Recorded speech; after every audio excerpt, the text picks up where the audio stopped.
I ignored my husband so much that he went away without telling me. I, Carla, am 6 months pregnant with mine and my husband Harry's first child. During this pregnancy, I'd been very exhausted every day and would usually come home from work and go to bed an hour later, then I'd wake up at midnight and reheat what Harry had made us for dinner. For context, I've been part of a huge work project that's been going on for months, and I've been extremely overworked. On top of this, my husband doesn't have a job at this moment, and isn't looking for one unless I remind him. I've been working overtime to get as much money as I can before maternity leave. Our anniversary was on the 6th of August and I'd asked him if we could have a romantic dinner at home and then snuggle up to watch TV under a warm blanket. I thought it was a wonderful idea since I was too tired to go out and because I knew that Harry was doing most, if not all, of the household chores. However, he seemed a little annoyed when he agreed, but I thought nothing of it. The next morning, Harry seemed quite cold towards me and barely looked me in the eyes. Once I got home from work, he wasn't there, but that was normal since he could have been out with friends or at an interview, and so I went to sleep. I woke up at 11 that night to see that I was still alone in the house, so I checked my phone. I had about 8 missed calls from Harry and a long text. I'm summarizing, but the text read, "I understand how tired you are because of this pregnancy and you having to work extra hours most days, but I'm over being ignored every day and having a 5-minute conversation with you every so often. You expect me to do all the housework and plan our boring anniversary alone. I'm really annoyed, so I'm staying at a friend's tonight. Text me when you see this." Of course, I called him and texted him about being sorry and wanting to talk, but I never got an answer. In the morning, I called my boss about having a day off and spent most of it waiting for Harry and planning my apology. However, when he came home, he silently handed me a rose and a card saying that he loves me but needs a few days away from me to figure out what he's going to say or do. Then, those days became a week. This part happened on the 13th. 8 days later, I messaged him every day and he would constantly say that he needed one more day, or just another night at his friend's to figure this all out. But on the 13th, I decided to go to the friend's home he was staying at to confront him. So I drove over, nearly 30 minutes away, and banged on the door so hard that I could hear it echo from inside. By this point, I'd realized that I should have put more effort into our relationship, but he also should have talked to me about this instead of running away. Harry's friend came to the door and was confused but pleased to see me. He seemed a little on edge as I talked to him. He had to break the silence every so often with comments about my pregnancy and how he couldn't wait to meet the baby. Finally, we stopped talking and I practically demanded to see Harry, saying that I wanted to apologize but also explain how childish he was being by hiding from me. The thing that I found absolutely hilarious, but actually not at all, was that his friend said that Harry wasn't there, and had left for Ireland on the 9th. Ireland. To say I was absolutely beyond furious and extremely confused would be such an understatement. His friend invited me in and sat me down to talk. Turns out that Harry had told his friend of our problems and had come up with the solution of going on a holiday as a couple to sort everything out and learn to love each other again, in Harry's words. So, of course, his friend thought that this was a lovely idea and helped him to book the flight on the evening of the 5th, the first time he had stayed at his friend's house. Since it was a last-minute booking, Harry's friend had stayed up with him for quite a while before they found a flight who was taking a few more passengers due to cancelled tickets. His friend then explained how he'd been confused when I arrived at the door but didn't want to say anything about the holiday in case it had ended early due to us arguing. Harry's return ticket is booked for the 20th of August. I am just so angry and quite heartbroken, to be completely honest.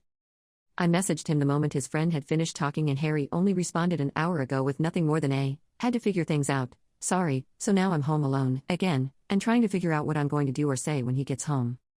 Anyway, thanks for reading about how my life is going. I ignored my husband so much that he went away without telling me. Update. I want to start this out by saying that a lot of questions have been answered since Harry came home yesterday evening. The main one being that he did use the second ticket, but for his sister. For the last few days, Harry's friend has been living with me and helping me through this. One way was that he scheduled a couples and individual counselor for Harry and I. I have also been calling my mom every day since the 13th, and with the one counseling session, Harry's friend, and my mom all giving me the same advice. I scheduled an early maternity leave with a slight bonus to each paycheck, because of all my overtime and unpaid help. I officially leave work in 4 days. Back to yesterday, Harry's friend went to pick Harry up and sent me photos of who he was with as reassurance that it was his sister, Tiff. When they arrived, I'd prepared dinner and cleaned the downstairs of our home so that we could have a civilized conversation without hunger or distractions to stop us. Harry looked extremely tired and he seemed to be on the verge of crying the moment I opened the door to them all. I was incredibly patient for the sole reason of being able to get through this discussion in one piece, and so when Harry wouldn't speak, I let Tiff explain why she had gone with him. Tiff is a lovely lady who helped me through the few months before my pregnancy. However, Harry didn't stay in close contact with her and I lost touch when the work project started. Because of this, she had no clue about anything going on until Harry called her and said that he had a spare ticket to Ireland. At first, she was reluctant since she knew that I was pregnant, and so she tried to ask why he would leave and if I was with someone who could care for me. Eventually, Harry snapped and told her the real reason of why he was going away. and so she joined him to make sure that he knew it was wrong, but also to help him through all the emotions that he was feeling. She was the reason that Harry came back to me. If she hadn't have gone with him, then Harry admitted that he might have moved to central London or a small village in the countryside to hide from this. It took everything in me not to cry when she admitted that, and I could clearly see the shame on Harry's face. I'm not going to recite everything word for word, and so I'll quickly clear up some things. 1. Harry did use the backup savings account like I thought to pay for the tickets. 2. The reason that Harry's friend didn't see who the other ticket was for was because once they had found the tickets, Harry's friend went to bed. 3. Tiff was by Harry's side the entire holiday in Ireland and confirmed without a doubt that this wasn't to find a fling. They spent most of the days in the cheapest hotel room possible in silence before Harry started talking about everything. 4. When we met and married, Harry was a loving, hard-working, job-having man whose only dream was to have a wonderful family, and then retire to one of those cute stone villages in the south of England. After an hour, Harry finally spoke up. Tiff and Harry's friend went into the living room, but I never realized how strange it would feel to be with Harry again.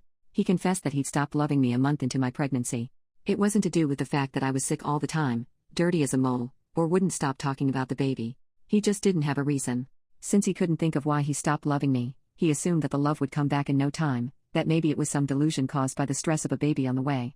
Over time that love didn't come back and he started feeling incredibly guilty and alone with it all, which is when he got fired from his job.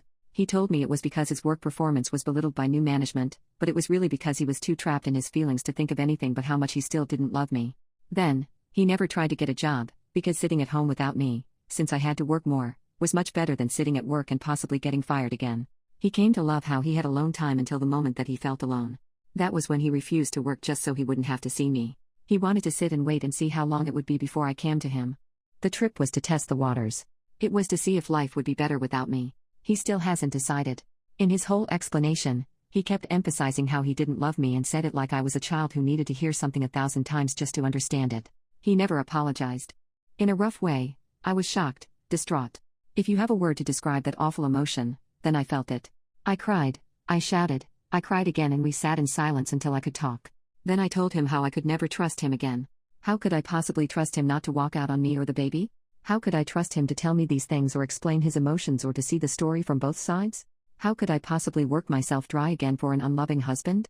And so I made the decision for him. We would go to couples counseling, not to be a better couple, but just to understand each other and learn to communicate properly while together and to other people. No matter what, our lives would always involve each other because of the marriage and baby, and so we need to be able to talk. I've moved into my mom's home and I'm free to stay for as long as I need to. My mom is helping me to make the spare room into a nursery and is being the most amazing, supportive, incredible mom anybody could be. Tiff and I are going to stay in closer contact, and Harry's ex-friend said that he can be the appointment driver and is going to be my second emergency contact. As for when I'm in labor, my mom will be with me, and Tiff and Harry's ex-friend will be waiting to meet the baby and to stop Harry from even seeing the delivery room.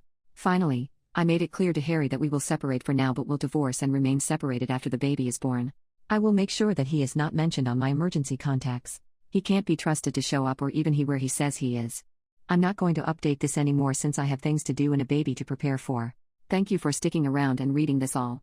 I accidentally broke my boyfriend's ribs and punctured a lung after he recreated the worst day of my life as a prank. I think it's destroyed my life. Almost 6 years ago, I, 29 male, lost my partner suddenly in an accident while he was overseas on a work trip. When I lost him, I cannot describe the pain and the anguish and the emotional hellscape that I found myself in. We planned a life together and in a fraction of a second it was all gone. In the aftermath, I completely collapsed as a human. I left my career in healthcare, I couldn't leave my apartment for 3 months, I lost 60 pounds and was already really skinny, and I just shut down. In short, I was a mess in every single way.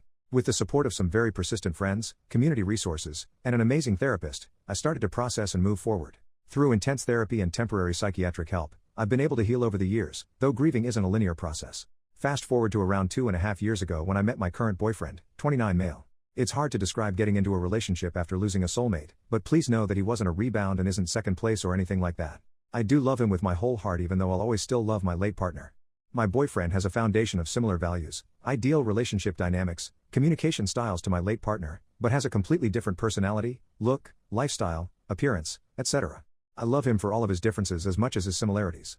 My therapist and I knew that it was important for me to not date someone who I would expect to be a stand-in for my late partner. Her and I have checked in constantly throughout the major stages of my relationship to ensure that I'm sticking to that. At this point, I've honestly pictured what the rest of my life would look like with him in it, and he said the same. He was also the most understanding boyfriend when I first told him about my late partner's passing and my grieving journey. If there was a textbook way to handle the situation, he could have written the whole thing. I truly could not have asked for a better boyfriend. That was until yesterday. My boyfriend likes to play pranks on me, and he's even filmed some of them to upload online. It's not a constant thing or frequent enough for me to always be on my toes, and I've always said that I'm prone to weird things happening to me, so I'm never the wiser when I'm being pranked. For sake of anonymity, I won't go into details on previous pranks he's pulled, because a few have gotten quite a large number of views, but they're mostly harmless, annoying, etc. As much as I hate being pranked in the moment, he's never gone too far, he's always checked in on me, he gets my permission to post them, and all that. I guess I should say that he had never gone too far until yesterday. He texted me in the morning to confirm dinner plans we had that evening, and I replied asking if he needed me to pick up anything on my way home from work. At least twice a month, he cooks us an elaborate dinner. I'm talking coordinated wine pairings, 5 courses, tasting menus, things like that. Like I said, he's a perfect boyfriend. I planned to FaceTime him at lunch like I always do, so no big deal. Well, he didn't answer me at lunch. No big deal, he's probably busy. I sent him a couple more texts after lunch, just random stuff, but he never responded, and when I finished work my phone showed he never even read them. I got a little anxious admittedly but pushed it aside. I don't need to hear from him constantly, but a sudden break in our routine felt weird because he always tells me in advance when something is going on or if he's busy. Always. He also always forgets something for the dinners he makes us and asks me to grab something on the way home. Always. Not today though. Anyway, I drive to his apartment from work and let myself in with the key he gave me. I expected to hear music, smell some dinner, or something, but it was completely silent. I put my stuff down on the hall bench and walked toward the kitchen. I saw grocery bags at the kitchen's entrance, which I thought was weird. As soon as I entered the kitchen, I saw a broken wine glass at the far end of his kitchen island with a few drops of what I thought was red wine until I saw his feet sticking out. I sprinted around the island and he was laying on his side, facing away from me. There was blood everywhere. On the edge of the island, splatters on the wall, and a large pool of blood around his head. I haven't made the sounds that came out of me since I got the call that my late partner passed. My heart was racing so bad that my chest and head hurt. Though I felt like I was in full-blown panic mode, I physically went into autopilot. I work in healthcare again, so I'm glad that my instincts kicked in. He was on his side, so I flipped him flat on his back. From what I gathered, trying to take a medical visual inventory of his injuries, it looked like he was just bleeding from his head. He didn't respond to my voice or a quick sternal rub. He wasn't moving at all, and when I put my ear down to his mouth, I wasn't hearing or feeling breathing. He had blood all over his face, so I couldn't tell if his lips were blue or anything like that. I do remember checking for a pulse and I truthfully didn't feel one, though in hindsight I can't be sure if I was mentally stable enough to discern one either way, so I tilted his head back and put my hands over his chest to start CPR while screaming at my phone for Siri to call 911. I only got 2 hard and fast compressions in when he miraculously came back from the dead screaming bloody murder. After that, I'm not going to lie, I blacked out a bit. I remember getting lightheaded, my boyfriend shaking me, him apologizing, I remember him calling off 911, and I remember leaving his apartment covered in what I had obviously figured out was fake blood. I did get a call from the police to confirm basically that my boyfriend had played a prank and no one needed help. Otherwise, I felt completely catatonic in a way. I dissociated. Needless to say, since last night I've been a complete mess, I'm angry, and I'm devastated. The entire thing keeps playing in my head, and while the logical part of my brain knows that he pranked me and that he's alive, my body hasn't figured it out. Worse, this completely brought up everything surrounding my late partner, and I feel like I have to start my grieving process for him all over again. The anger I feel isn't a revenge type of anger, but an exhausted type of anger. The rage is so strong and intense that it's taken every ounce of energy away to act on any of it. I guess that's a good thing. My boyfriend has tried calling me over 40 times. He's sent me too many texts to count. He even came over to try to talk to me that same night, but luckily even though he has a key, I have a deadbolt chain so he wasn't able to get in. Basically he shouted an apology through the crack and begged me to talk to him. My neighbors shoot him off after a while. My friends have also messaged me to ask if I was safe, saying he contacted them and told them everything. I've only texted one of my friends back. I have a therapy appointment tomorrow, but I just need to crowdsource thoughts right now. My boyfriend's sister called me this morning in tears apologizing on her brother's behalf and told me how sorry he is. She said that if he would have told her about the prank beforehand, she would have chewed him out for even thinking of the idea. Their parents were horrified as well and have said that they are here to support me in whatever way I need. His sister told me that he had come over to her house after I didn't let him into my place and he was having a major anxiety attack with chest pain, racing heartbeat, and trouble breathing. It was so bad that she took him to the ER where they learned that I had fractured a couple of his ribs, while attempting to give him what I thought was life-saving CPR, and in the process had also punctured a lung. There are so many emotions going through my head right now. I am so angry at the world for, yet again, ripping away a man I love from me, because even though he's alive, I don't think that I'll ever be able to get over this. At the same time, I still love and care for him.